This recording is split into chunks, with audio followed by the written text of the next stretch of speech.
Atenção! Começa agora uma teleaula de História do Ensino Médio. Você vai assistir a teleaula de número 61.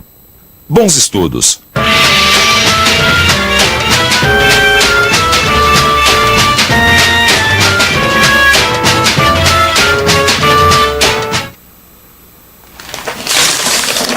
Você se lembra da nossa última teleaula?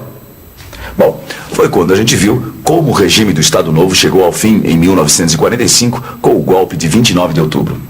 O Estado Novo chegava ao fim, mas as eleições presidenciais convocadas por Vargas para aquele mesmo ano continuaram valendo. Como foram essas eleições? Como foi essa volta do Brasil à democracia depois da queda do Estado Novo? Será que o país voltaria mesmo ao processo democrático? Bem, para saber como ficou o Brasil depois da queda do Estado Novo, é só ficar sintonizado que este é o tema da nossa teleaula de hoje. Você vai ficar sabendo quais eram os candidatos e os partidos políticos que disputaram as eleições presidenciais de 1945, cujo vencedor foi o general Eurico Gaspar Dutra. Você também vai ver que, apesar do processo de redemocratização, o governo Dutra tinha características conservadoras, chegando a fechar sindicatos e perseguir comunistas. Na política externa, Dutra manteve o Brasil aliado aos Estados Unidos. E ainda vai ver os rumos que o governo Dutra deu para a economia brasileira durante esse período.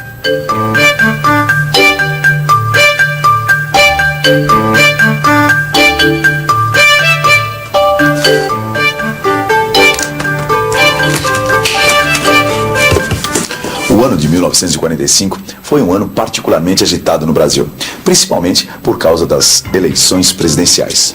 Bom, não era para menos. Depois de um longo tempo sem ir às urnas, o Brasil finalmente reencontrava o caminho do voto.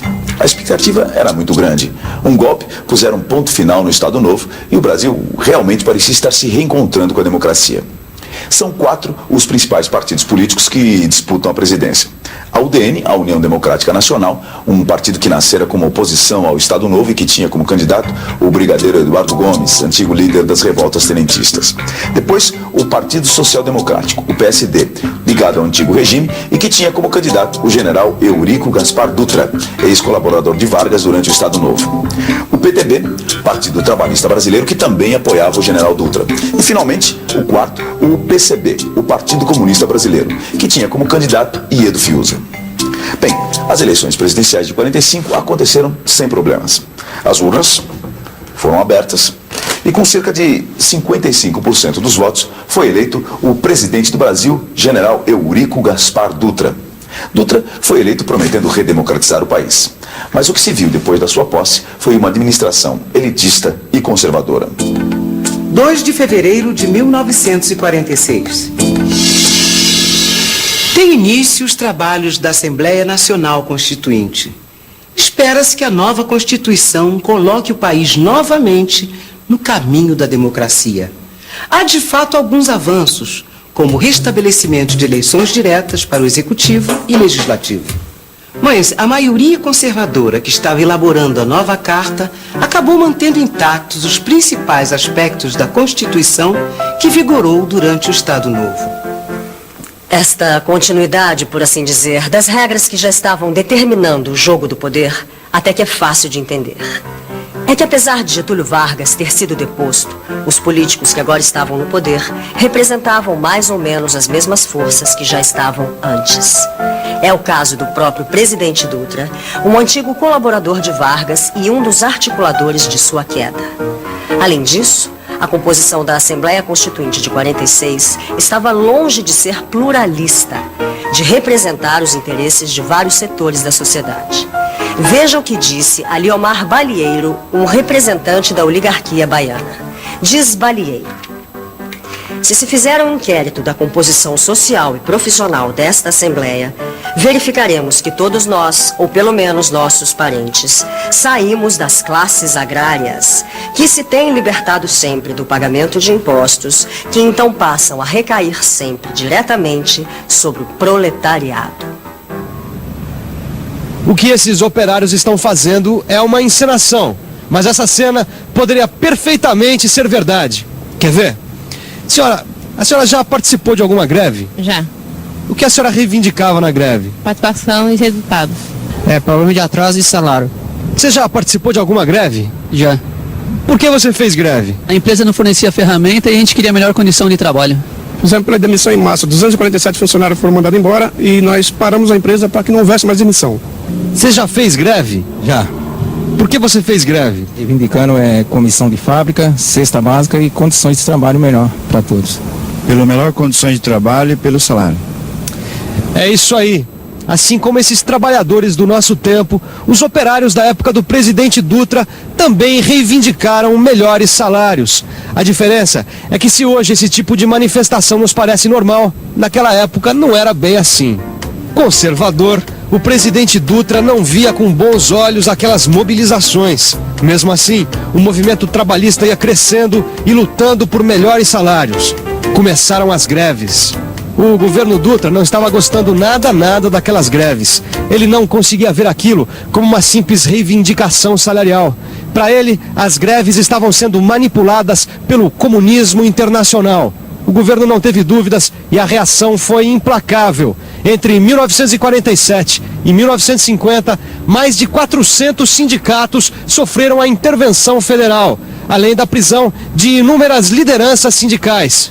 Mesmo assim, o governo não conseguia se livrar do fantasma do comunismo, do chamado perigo vermelho. Assim, logo que ficou pronta a Constituição, Dutra passou a perseguir os partidos de esquerda. O PCB, Partido Comunista Brasileiro, foi o mais atingido. Teve seu registro cassado, assim como também foram cassados todos os parlamentares comunistas eleitos em 1945. Bem, como está dando para perceber, o comunismo, cujos símbolos são a foice e o martelo, estava na mira do governo Dutra. Mas por que será que o anticomunismo marcou tanto assim a política interna de Dutra? O que será que estava por trás dessa perseguição? Bem, essa história que a gente está contando, a história do governo Dutra, aconteceu na segunda metade dos anos 40. Ao mesmo tempo em que a Europa se recuperava dos horrores da Segunda Guerra Mundial, que tinha acabado em 1945. O pós-guerra não foi nada fácil, uma época que entraria para a história com o nome de Guerra Fria. Guerra Fria, é isso mesmo, Guerra Fria. Amigo, diz uma coisa, você sabe o que foi a Guerra Fria? Não sei. Não. Eu acho que é uma guerra psicológica. Não. Bom, antes da gente entender o que foi a Guerra Fria, a gente precisa saber como é que ficou o mundo depois da Segunda Guerra Mundial. Uma guerra que afetou principalmente a Europa, mas também fez vítimas em vários outros continentes. 6 anos depois de ter começado, deixou um saldo de aproximadamente 55 milhões de vítimas. Com o fim da Segunda Guerra, surgem no cenário internacional duas grandes potências, os Estados Unidos e a ex-União Soviética. Só que os Estados Unidos eram, e são até hoje, capitalistas. E a ex-União Soviética era, e já não é mais, comunista. Tinham, portanto, esses dois países regimes políticos diferentes. Os Estados Unidos queria que o capitalismo se expandisse pelo resto do mundo. E a ex-União Soviética queria que acontecesse o mesmo com o comunismo, ou seja, que ele se espalhasse pelo mundo. Dessa disputa entre capitalismo e comunismo surgiu a Guerra Fria. Uma guerra que nunca colocou frente a frente Estados Unidos e a ex-União Soviética num campo de batalha, mas que produziu inúmeros conflitos em diversas partes do mundo. E foi em plena Guerra Fria que Eurico Gaspar Dutra governou o Brasil. Ou seja, o Brasil voltava à democracia ao mesmo tempo em que o mundo assistia ao começo de uma guerra fria e velada entre o capitalismo e o comunismo. Você entende agora por que o governo Dutra perseguia os comunistas? E entende como combinavam, como falavam a mesma língua as políticas interna e externa desse governo? Internamente, o presidente Dutra se preocupava com a ação do comunismo internacional.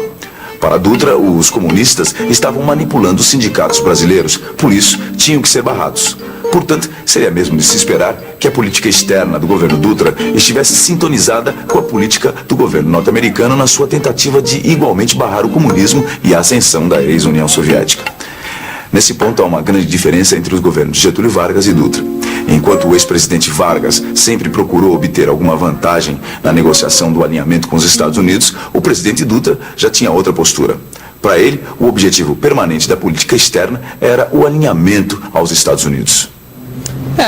Tá dando para perceber que a política no governo Dutra foi marcada pelo conservadorismo. Mas e a economia? Como será que andava a economia do Brasil naquele momento? Se você apostou na inflação, acertou. O Brasil, veja só, já tinha naquela época uma inflação comendo sua economia pelas bordas. Seguindo à risca a cartilha, as ideias do liberalismo econômico, Dutra abriu os portos brasileiros às importações. Primeiro, ele incentivou a importação de bens manufaturados. Essa medida, além de não conter a inflação, minou a reserva de divisas do país. Dutra, então, resolveu tomar outra medida. Restringiu as importações aos artigos essenciais, como equipamentos, maquinaria e combustíveis. A inflação não foi derrotada, mas, por outro lado, a indústria brasileira recebeu um estímulo e tanto. Iniciando-se aí um período que ficou conhecido como industrialização espontânea. A indústria nacional foi estimulada, mas e a inflação foi domada? Ainda não tinha sido dessa vez. Outras medidas foram tomadas, mas a inflação persistia.